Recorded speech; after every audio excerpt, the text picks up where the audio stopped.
White LED strip downlighting is an easy life hack to make any space feel brighter and more luxurious. But some of the best-selling LED strips on Amazon give off terrible light when it comes to flickering, color temperature, and color rendering index. And that's really bad considering how important those things are for kitchens, closets, and workspaces.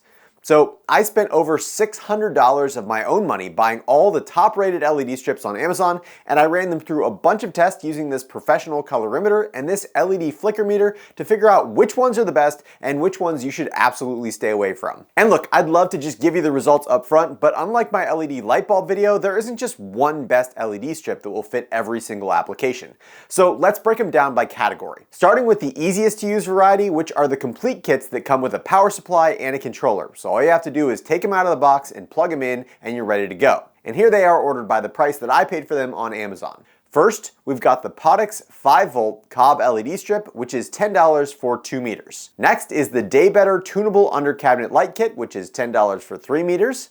Then the On4U warm white LED strip, which is $14 for 5 meters.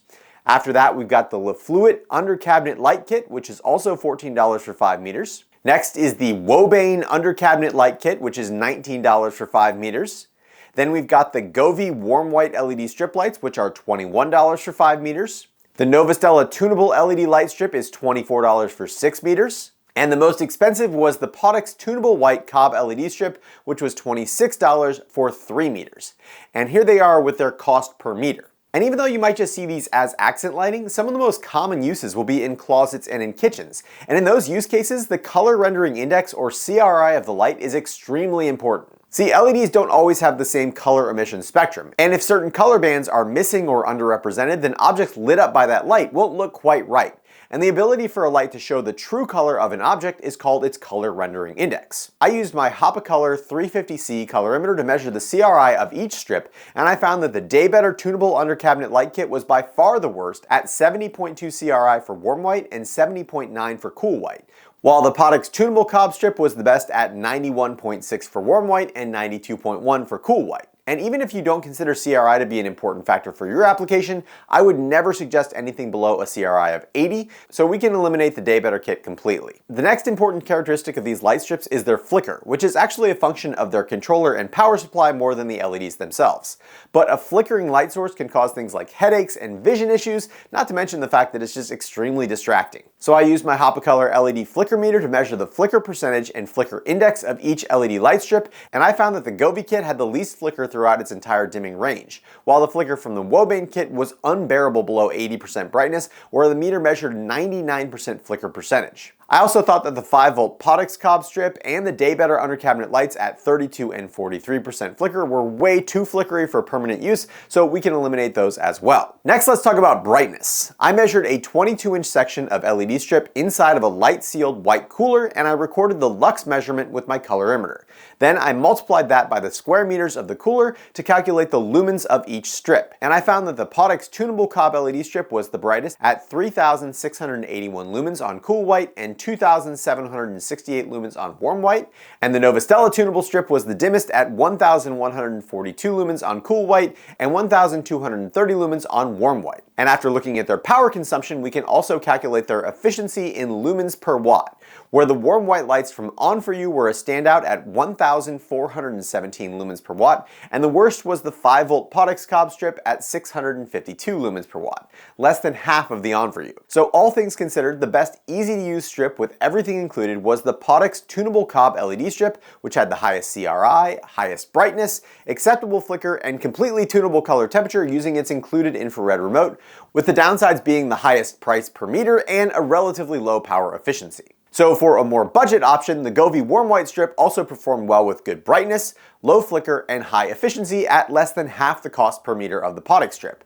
But I was disappointed that the CRI was only 83.2, and the color temperature of the Govee strip is not tunable like the one from Pottix. The Govee strip also doesn't come with a remote, so the brightness can only be controlled by pressing the buttons on the controller itself, but both the Govee strip and the Pottix remember their last state when powered on, so you can control them with a smart outlet or timer by cutting the power completely. And next up are the LED strips without a controller, and these are for slightly more advanced DIY users who are going to provide their own appropriately sized power supply and controller. My preferred LED controller is the Shelly RGBW2, so that's what I used in all of my testing, and I used a benchtop power supply to provide 12 or 24 volts based on the requirements of the strip. And here they are in order of what I paid for each strip on Amazon.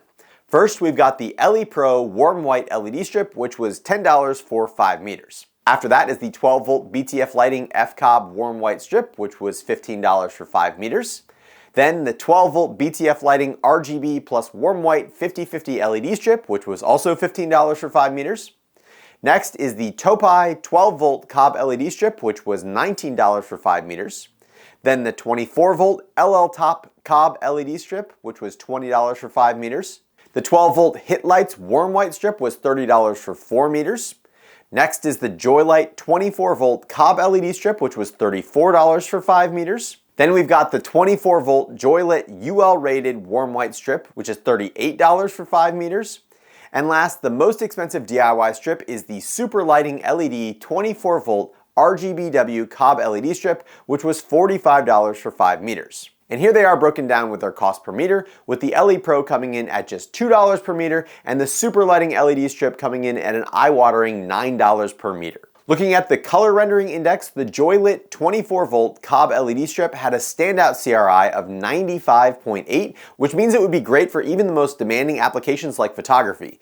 But the majority of the strips were also above 90 CRI, which is great to see. And the only strip that I feel like I would eliminate based on CRI alone is the BTF Lighting RGB plus Warm White strip, which had a CRI under 60 even with a dedicated white LED on the strip, which is unacceptably bad. Next, looking at the flicker, like I said before, it's more a result of the controller and power supply than the LED strip itself, but I did verify that all the strips dimmed and acted as they should with the Shelly controller, and they all had nearly identical flicker percentages at different brightnesses. And speaking of brightness, there was a massive amount of variation, with the Joylit 24 volt UL listed strip coming in at a ridiculously bright 11,194 lumens, and at the very bottom of the list was that BTF Lighting RGB plus Warm White strip at less than 1,000 lumens. But maybe the craziest thing was that the Joylit Cob LED strip was also very bright at 5,377 lumens, putting it in second place overall, but it was still less than half as bright as the 24 volt UL listed strip from Joylit. And when I measured efficiency, the Hit Lights, LE Pro, and Joylit UL strip were at the very top with efficiencies above 1200 lumens per watt for the 22-inch section that I measured. Another important thing to consider when going the DIY route is how long of an LED run you can make without changes in color or brightness, which is largely determined by the thickness of the copper traces that are embedded in the strip. So for each strip, I measured the voltage at the beginning of the strip and at the end of the strip while outputting full brightness white to determine the voltage drop, and the best performers were the Joylit 24 volt Cob LED strip, the BTF Cob strip, and the Joylit UL strip, which each dropped less than 1 volt over the entire 5 meter length, indicating a high build quality and solid copper traces. So all things considered, I think that the best overall strip for DIYers is the Joylit 24 volt Cob LED strip, which had an awesome full spectrum CRI of 95.8, the second highest brightness at 5,377 lumens, and only 0.6 volts of voltage drop over the entire 5 meter strip, with the downsides being a relatively high price at $34 and a middle of the road efficiency at 841 lumens per watt.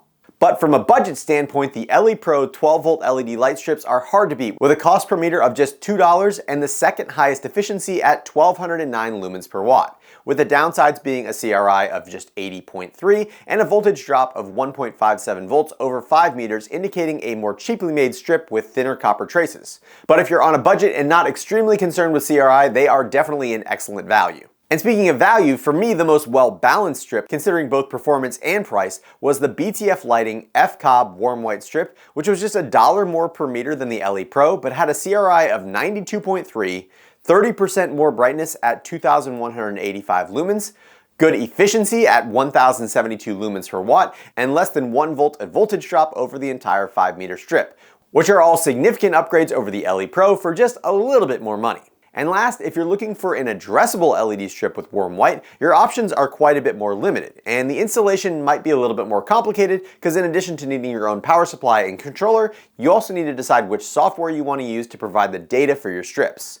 And for my testing, I used a benchtop power supply to provide either 12 or 24 volts, and a DigQuad LED controller running WLED software. The The two main addressable RGBW options are called SK6812 strips, which come in 5V and 12V varieties, and I've got the 12V strip from BTF Lighting, which is $44 for 5 meters. And then there's a newer type called WS2814, which comes in 12 and 24V varieties, and I've got the 12V 50/50 LED package, which is $30 for 5 meters, and I've also got the 24V Cobb LED style of the WS2814, which is $42 for 5 meters. And for good measure, I also included a standard 12V WS2815 RGB strip without the warm white chip to be able to compare CRI and efficiency. And speaking of CRI, the most welcome surprise for me was that these newer WS2814 strips had great CRI numbers of 92.8 and 91.6. And the Cobb strip surprised me even more by managing a CRI score of 80.9 using its RGB LEDs, which is basically unheard of and twice as high as the RGB CRI of the other strips. The SK6812 strip was the brightest among the addressable strips at 2062 lumens using only the white channel, and it was also the most efficient at 827 lumens per watt, which is still relatively low compared to the non-addressable strips, but better than the 490 to 531 lumens per watt of the WS2814 strips, and miles ahead of the 201 lumens per watt of the RGB WS2815 strip. The SK6812 strip also had the least voltage drop of just 0.33 volts over the entire 5 meter strip, compared to over 1 volt for the rest of the addressable strips. And because the dimming of each LED is controlled by a microcontroller on the strip itself, I also measured the flicker percentage of each strip, and I found that they were all well within the acceptable range, with the SK6812s performing the best, with around half the flicker percentage of the rest of the strips at each brightness level. And the last thing to consider with an addressable strip is not only the distance between the pixels, which we call the pixel density, but also the size of each controllable segment.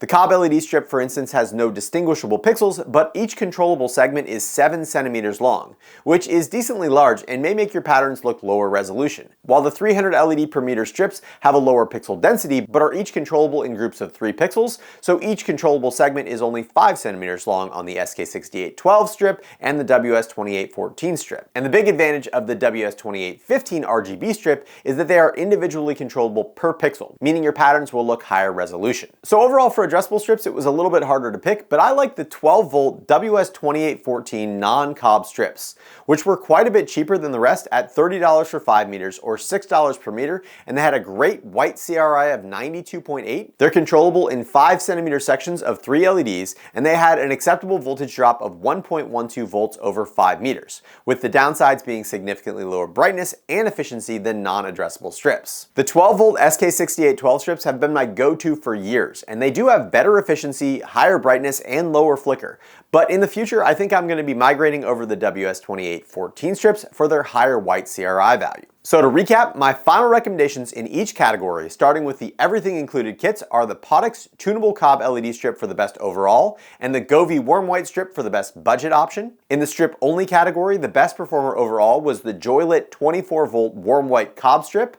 The budget option was the LE Pro 12V strips, and a good balanced option between budget and performance was the BTF Lighting F-Cobb warm white strip. And in the last category of addressable warm white strips, my pick is the 12V WS2814 non-Cobb LED strip, which sacrificed some brightness and efficiency compared to my previous favorite SK6812 strips, but with a significantly higher CRI and a much lower cost per meter. As a reminder, there are no sponsored reviews on this channel, and I bought all these strips with my own money, but if you found this video helpful, I do appreciate if you use the links down in the description, because as an Amazon affiliate, I do earn a small commission on the sale at no cost to you. I'd also like to thank all of my awesome patrons over at Patreon for their continued support of my channel, and if you're interested in supporting my channel, please check out the links down in the description.